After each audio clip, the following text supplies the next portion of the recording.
Memento, The Dark Knight, Inception. With so many masterworks under his belt, does Chris Nolan have another one on his hands with Dunkirk? Stick around, we'll get into it. Welcome to the Crooked Table Podcast, where we discuss the world of film from a fresh angle. And now your host, Robert Yaniz Jr. Welcome to the Crooked Table Podcast. This is Rob. On this episode, we're going to be talking all about Christopher Nolan and his new film, Dunkirk. But before we get into that, I know we're playing a little bit of catch-up. Dunkirk actually did come out last week, and the scheduling for the podcast has been slightly off. It's been coming out more Sunday, Monday, less Friday, Saturday, as initially intended. But I assure you I will be getting back into that. I have a trip coming up next week, so I will be out of town, but recording an episode in advance. So hopefully that'll give me the incentive I need to actually get back on my regularly scheduled episode release schedule, I guess, and get back on track and up to date with the weekend's movies. So this episode's all about Dunkirk. If you want to hear my thoughts on one of this past weekend's big releases, Atomic Blonde, you can hear my appearance on the Cinemaholics podcast in the show notes. See the link there for that, as well as we also discuss a bunch of other shows, including my thoughts on The Defenders. I'll put a link to my written review of The Defenders for WeGotThisCovered.com, as well as Ozark and the incredible Jessica James. I think we talked about a bunch of stuff. The guys over there are a ton of fun, so definitely check out the episode in the show notes and subscribe to that podcast as well. So moving into Christopher Nolan territory now. So before we get into the review proper, I wanted to go in a little bit more depth into what my relationship is with Christopher Nolan as a filmmaker. So I've been a big fan of his since Memento. Memento is actually one of those films for me that was really, really shaped my interest in film. It came out when I was in high school, and I was actually working at a movie theater at the time when it was in theaters, and I didn't really know what it was about, so I didn't see it during its theatrical run. But I remember picking up a copy of it on VHS. Yeah, remember VHS, everybody? And it being one of the first movies where I really just sat there for about 5 to 10 minutes after, just processing what I had watched and what a profound ending it had, and what the commentary that film's message has to say about who we are, how we think, and how we manipulate ourselves to a large extent. And ever since then, I've been kind of predisposed to everything Christopher Nolan. I actually still need to go back and rewatch Insomnia. I haven't really seen that much, as well as Following. But obviously, you guys know I'm a huge Batman fan, so when he got Batman Begins, I remember really being impressed with that film when I saw it in theaters, and then, of course, loving The Dark Knight, and really, really clicking with his approach, his storytelling approach, which is, for as most of you probably know, very non-linear, very intellectual or pseudo-intellectual, some would say, and to me, he just has such a solid track record of about 3 to 4, maybe I would say we could even stretch that to 5 masterpieces or near masterpieces. I think Memento is still my favorite film of his, followed by The Dark Knight, Inception, and I really love Batman Begins. And then The Prestige is a film that it seems perpetually underrated, despite the, pun intended, I guess, magic trick that he pulls off in telling that story. As far as his 2014 release, Interstellar, I thought it was good, but it wasn't quite on the same level as some of those other ones. I feel like the Nolan formula has been starting to show a little bit more. I was also moderately disappointed by The Dark Knight Rises. I do think it's a decent film. It's definitely solid, and there's a lot of good things going on with that movie. A lot of the same strong points, actually, as Interstellar and Dunkirk. We'll get into more of that in a little bit.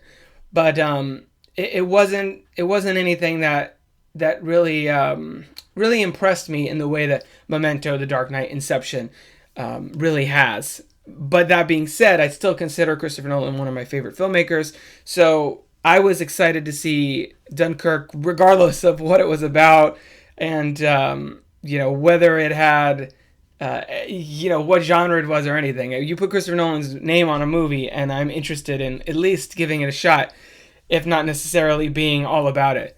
As I said with Interstellar, like I said, I saw that in IMAX, and that was an incredible, like real IMAX, not shitty fake IMAX, real IMAX, and that was a very memorable movie-going experience.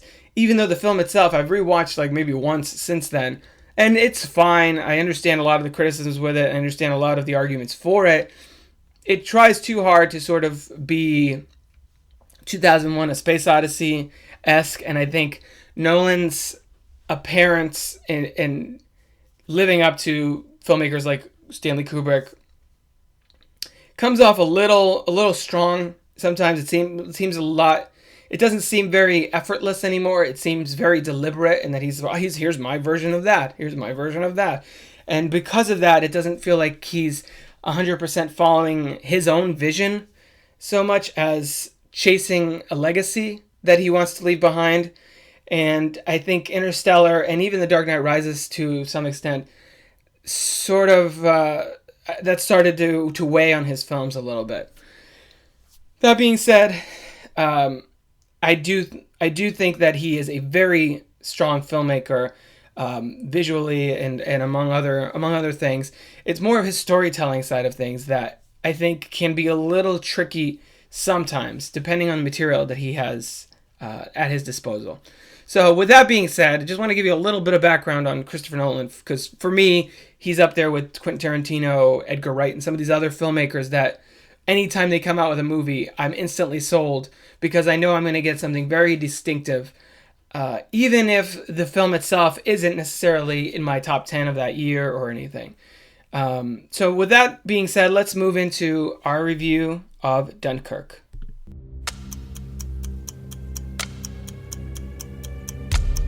The call went out. We have to go to Dunkirk. Ready on the stern line. What are you doing? You know where we're going. Into war, George. I'll be useful, sir. One of ours. He's on me. I'm on him.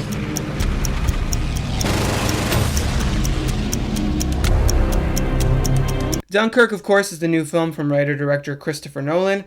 Now, for those of you who haven't heard our normal review structure, we like to talk about the hype, the story, the cast, the production, and the verdict. So first, let's talk about the hype. Now, going into this, as I said, knowing Nolan was involved, obviously, and that this was his vision, and with the track record that he left behind, I was immediately intrigued. Admittedly, war films are not really my thing, but I was excited to make an exception because I'm such a Nolan, quote, fanboy, even though I don't really know what that even means, other than I really like The Dark Knight, which I feel like kind of applies to most people. But, so I went into this very encouraged and had been hearing nothing but praise from critics, basically praising it as another Nolan masterpiece, sort of in line with the films I already mentioned. And, I'd be lying if I said that I didn't go into this with sort of elevated expectations, despite the fact that the genre is not normally my cup of tea, just, hoping that Nolan would maybe bring enough to it to really transcend that for me.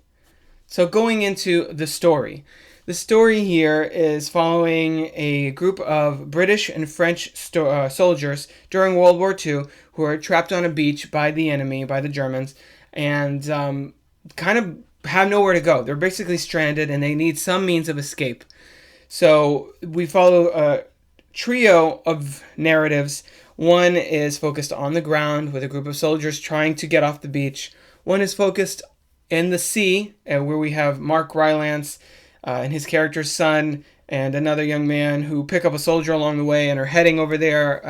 They're civilians riding a boat to try and save some of the soldiers and get them out of harm's way, as well as in the air with Tom Hardy as a fighter pilot, basically trying to defend the beach from above. Of course, this being Nolan, there is a little bit of a trick there in which these three stories all take place over different periods of time. The one in the air takes place over an hour. The one on the sea takes place over a day. And the one on the land takes place over the course of a week. And you're cross-cutting between all three of them throughout the film. And they intersect in various ways. And you could sort of, by the end, they all kind of converge into into the climax of the film. For me, that structure was really frustrating because it makes the film a lot harder to follow. And I know this is a thing that has happened, at least for me, with most Nolan movies, is that even something as seemingly straightforward as Batman Begins or Dark Knight, his films are very dense and they move forward at such a clip that it's hard for me sometimes to absorb all the story details. And with this structure being the way it was, that was much harder than than even some of his other films. It didn't help during the land sequence. A lot of the, there's a lot of white boys running around. There's a lot of young British men, and they all seemed very nondescript to me. And it's hard to latch on to any particular character. That's the thing in this movie. It's not really a story about people. It's more a story about an event. And I understand that was his vision, but that's not necessarily something that works for me. I need an emotional attachment to these people that I'm watching on screen in order to really feel engaged and in order to really appreciate the stakes of the story being told. So for me, the structure of the story, and since the segment is right now called The Story, that's where this made a lot more sense to kind of get into that part of it. The immersiveness of the film, and I've heard people praise, oh, you got to see it on 70 millimeter. It's 70 millimeter. It's an amazing experience, and you feel like you're in it, and it's so tense. I didn't really feel that tense, and I didn't really feel that emotional through most of the film because I didn't know who these people are. You're dropped in here without any backstory, which is fine. I get that. Again, I get that's what he was doing. All I can tell you is whether or not I connected with it. And because I didn't know who these people were, and I was just kind of dropped into it, and then also the narrative structure, as I said, was jarring constantly back and forth. I had no idea who was who, except of course for recognizable actors like Mark Rylance, Kenneth Branagh, Tom Hardy, Cillian Murphy, people like that. But other than that, a lot of these new actors, I didn't know what the hell was going on. And it wasn't until almost towards the end of the film, I was like, oh, that guy was that guy. Okay, now I'm starting to get it. And I don't know if I was just really dense or tired or what, but the narrative to me was really hard to follow. And we'll get into the production a little bit. When we get to the production side of things, I'll get into that a little bit more. Moving into the cast. The cast here, of course, is across the board very solid. Like I said, their characters are not particularly well fleshed out. A lot of them have names, but not really stories. And some of them don't even have names. They're just sort of there. And, nobody really has that many moments to stand out.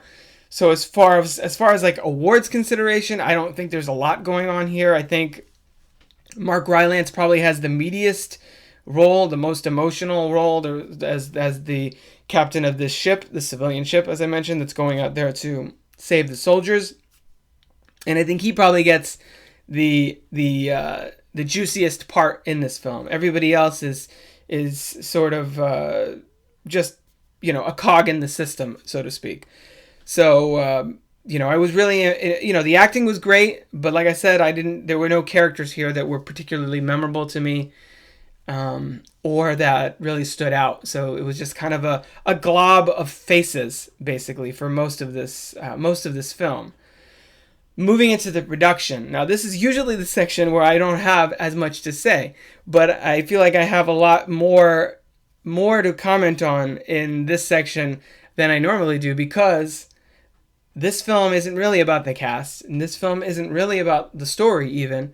This film is about the production. It's about the visuals. It's about the editing. It's about the sound design and all of that. So let's break it down a little bit. First of all, Hans Zimmer's score is outstanding. As always, Hans Zimmer is one of the best composers working today. I don't think that's really a surprise to anybody at this point. And his work here employs sort of a ticking to really amp up the tension. And I think that was very effective throughout. It does have elements that do sound sort of Inception-y with the bongs and that kind of. I think you can hear it even a little bit in the trailer clip that I played. But that being said, I think it's still probably a pretty strong contender for Oscar nominations. I think the visuals, the cinematography here is really strong. As far as Tom Hardy's fighter pilot character, we get a lot of shots essentially from within the cockpit. Basically, this whole movie is designed to put you in the shoes of these characters, of these people who are dealing with this event, and the hopelessness involved, and the ultimate sort of, spoilers, I guess, redemption of this kind of this predicament that seems without a solution, that seems to be kind of a lost cause. And in some respects, with the score, with the cinematography, I think that really works. What really threw me off was the editing. As I said, we're jumping back and forth. I mean, there's a scene with people in the water, and then it cuts to another character in the water from a different storyline. And while some might see that as sort of drawing parallels and it's poetic, storytelling, I found it confusing, and it was hard to, as I said, a lot of the characters seemed sort of interchangeable to me throughout most of the story, and that editing decision didn't really help matters. In fact, it made the whole experience a lot more frustrating than I think it was supposed to be. I've heard a lot of people say that this film is kind of emotionally draining, and I didn't really get that from it. Like I said, I wasn't really drawn in by these characters, by the events on screen. Sure, the events on screen are depicted very impressively, and it does feel grand in its scope. It feels both. That's the interesting thing about it. The way the film looks and the way that the story is depicted on screen, it feels both grand in scope but also intensely personal. And I think that side of it and that part of Nolan's vision really rings true. However, the screenplay here is very minimalist. There are long sequences with no dialogue where it's just visual storytelling, which, as I said, for someone who's based on, my thing, I much rather prefer complex characters and a simple plot. And this film had sort of a simple plot and also a simple characters, so there was nothing there to really make it a contender to me as one of Nolan's best films. Also, the sound design was a mess. I mentioned here earlier that the jarring nature of the editing back and forth. But the sound design, and this is a complaint that people have said a lot in the past about Interstellar. The Dark Knight Rises a little bit with Bane's voice, and that sort of having to be mixed a little differently than that sneak preview that came out prior to the film's release. And I think Dunkirk follows up in that tradition. There are many points in this movie that the Hans Zimmer score is really played up, and the dialogue is harder to hear. Plus, I don't know if it's just the fact that my ear and the fact that I'm not used to as strong accents as a lot of these actors have. But it was also, even when I could hear them, it was still a little hard to understand what was going on, what was being said, and what was what was happening in the story. So basically I have a lot of obstacles here. One, there's characters in here that I didn't connect with. Two, the editing threw me off a lot. And three, the sound design was not helping matters at all. That being said, I keep saying that being said because I ultimately, you may be shocked to realize this, but ultimately I do think this is a good movie. I do think it's it's a strong film from Nolan, and I'll get to. I guess I basically already led into the verdict. So, in the end, Dunkirk is a very ambitious film. Does it land, stick the landing and execute all of those ambitions 100% effectively? No, not at all. But the acting is strong, the visuals are strong, the storytelling and the thematics therein, I think, are very not distinctive, but it's a message worth telling. The ultimate way in which this resolves does feel a little ham-handed, in that it kind of does come out of nowhere, but the ultimate statement of the movie, I think, is something that you don't really see very often on screen. And it's not the action fest that some people may be expecting, because I know the trailers are all from the director of the Dark Knight trilogy and Inception, and you might be expecting cities to not this is what happened, but cities to fold in on itself and like rollicking action, and it's not that at all. This is not a Saving Private Ryan. This is more meditative than that in a lot of ways, and it's more about relating this story that I think a lot of American citizens probably aren't that familiar with.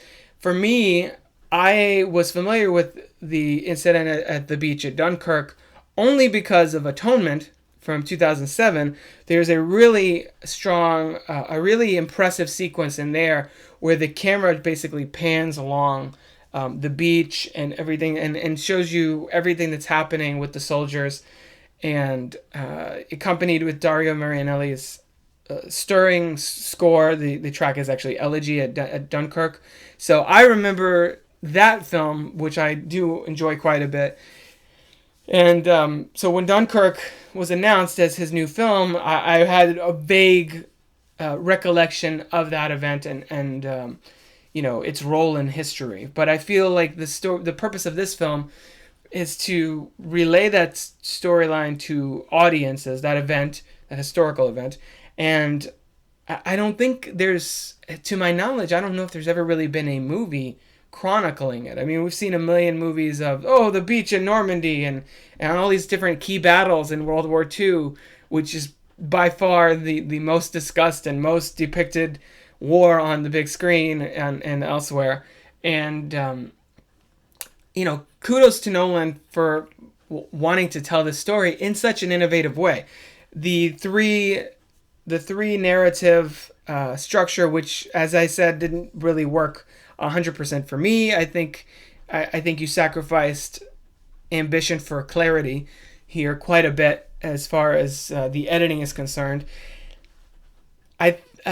He had a vision for something, that story he wanted to tell, and a way he wanted to tell it, and it was a very original way of doing so. I would have preferred, honestly, if he had broken the film up into 3 distinct parts, and this had part 1 on land, part 2 on the sea, and part 3 in the air, or whatever, mix it around. But the cross-cutting really, I don't think does the story any favors, and any momentum that one of the storylines starts to pick up, I feel like is immediately undercut when you shift over to something else at a different time that takes place days or hours earlier. I would have preferred that had he gone more not Christopher Nolan, obviously Christopher Nolan, had he gone more Quentin Tarantino style and been like chapter 1, this storyline, chapter 2, this storyline. And then let it play out as a series of vignettes. Maybe keep the last 10 minutes or so as sort of the conclusion, and then that one cross-cut when everything's happening at the same time, rather than, this thing that happened 4 or 5 days earlier happening the same time as this other thing that's happening hours before the end of the film. I don't think that approach was, his approach was successful, and I would have preferred that. And it wouldn't surprise me if at some point down the line we do get that cut of the film.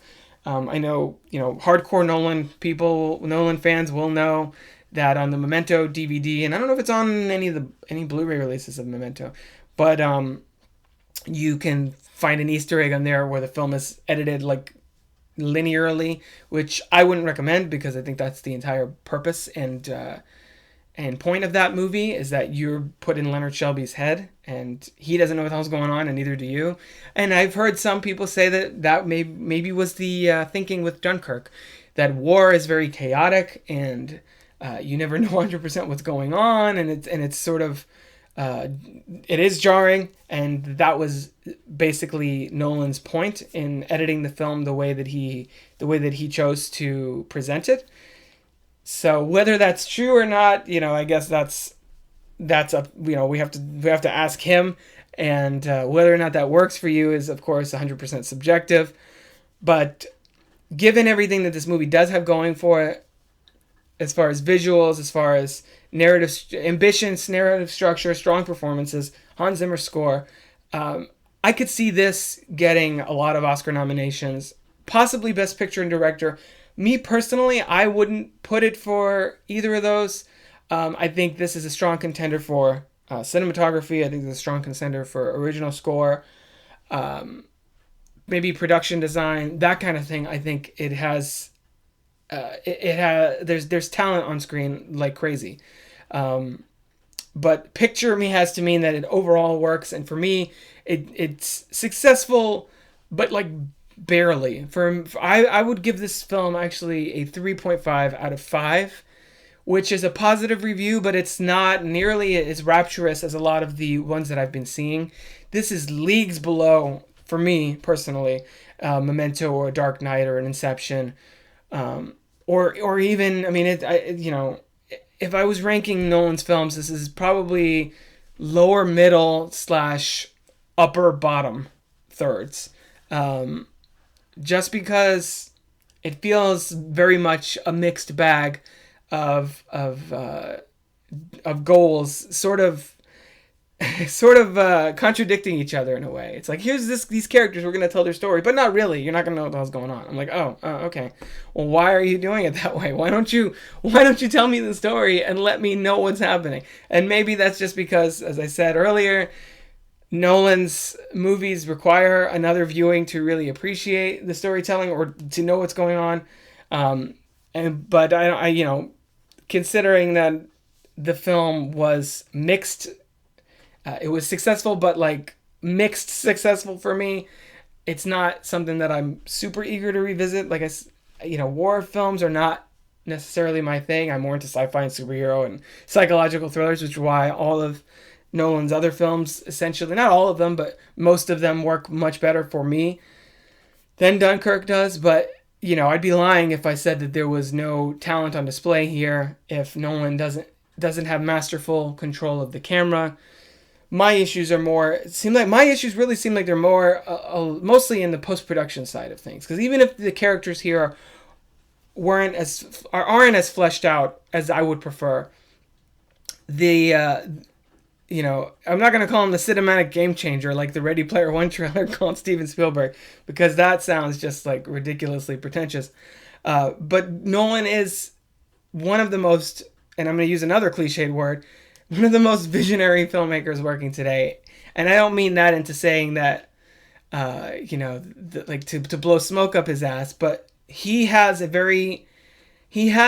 idea for something that he wants to do, and he sticks with it.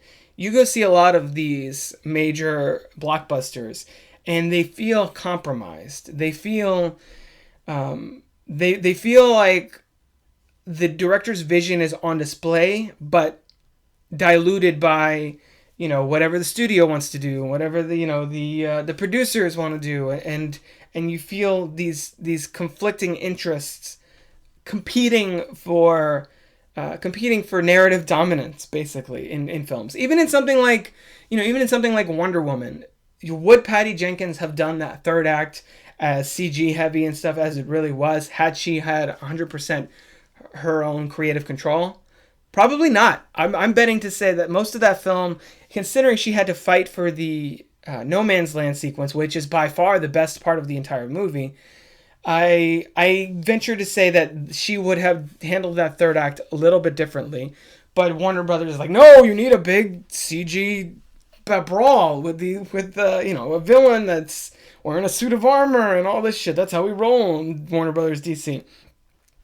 And with Nolan, I don't get that impression. I get the impression that you're seeing precisely the film that he wants you to see. And that's rare. And that's to be celebrated. I mean, like I said with, some of the other filmmakers I mentioned. Quentin Tarantino has that. I think David Fincher has that. I think James Cameron has that. I mean, I think there's very few filmmakers where the movie you're getting, and especially on this big blockbuster, like $150 million, I don't even know how much this one costs, at least 150 probably. On this scale, most filmmakers aren't able to retain that level of specificity with the story that they're trying to tell. So the fact that Nolan is able to pull that off is admirable. And I already said I'm predisposed to enjoying his movies. Gives me enough fulfillment out of Dunkirk to be able to recommend it, despite the misgivings that I have. I think for some people, they're going to love this, and this is going to be their favorite movie of the year. I already know. I see a lot of, I listen to a lot of podcasts. I read a lot of things. I'm on social media a lot, and I've already seen a lot of other film critics that have put this, if not in their number one slot for 2017, like the top 3 or top 5. This to me, not even in my top 10. Already not in my top 10 even now, and we're only in July, so definitely not gonna end up in my top 10 of the year. But still a strong movie from Nolan. Not one of his best, but again, I think that's, as with all art, I think that's subjective here. If you're into war movies and you like Nolan, then congratulations. You have the movie for you. So go see Dunkirk if you haven't seen it. It definitely, whether or not you love it, it's definitely worth seeing on the big screen, just because the visuals are really impressive.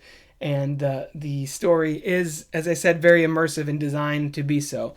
So definitely check that out if you haven't seen it. Judging by the box office take, I believe it was number 1 again, which, thank God, didn't let the Emoji Movie sneak into the number 1 spot. I already sort of lost faith in humanity just by the fact that the Emoji Movie exists at all, let alone that it is doing well. So at least I can hold on to the fact that it did not crack the number 1 spot. So that's all for this episode of the Crooked Table Podcast. I know we kept it like a little bit, just over a half hour, which is what tends to happen when I do these solo episodes. I can only ramble on so much, especially with limited topics. And as I said, I've been busy preparing for a trip and getting things ready and on my end for that. So I haven't really been seeing as many movies as I wanted to see. I would have talked about Atomic Blonde, but as I said, you can listen to my thoughts on that film as well as The Defenders on the Cinemaholics podcast. You can check the show notes for the link to that. You can rate and review us on iTunes if you'd be so kind. We can also find Crooked Table Podcasts on Stitcher. You can find me, Robert Yaniz Jr., on Twitter at Crooked Table. We're also on Facebook and the other social medias. You can find more podcasts, reviews, videos, and other movie-related goodies at crookedtable.com, which actually had a little bit of I'm in the process of redesigning. So if it looks different, don't worry, you're still on the same website. And as far as the video side of that, I have a green screen and a light setup that I'm trying to get just right. I asked my wife, I'm very perfectionist when it comes to certain things. So I will be getting that together and putting up fresh video content very soon. As far as the next episode, because I want to squeeze one more episode in before I go on my trip and then schedule it to go up, I'm not 100% sure what I'm going to talk about. I have a couple ideas. So I guess in the next few days, I have to settle on one of them and record. So keep your eyes peeled on the Crooked Table feed, and you'll see something from me probably by Friday. Until then, I've been Rob. We'll catch you around the table next week, and roll credits.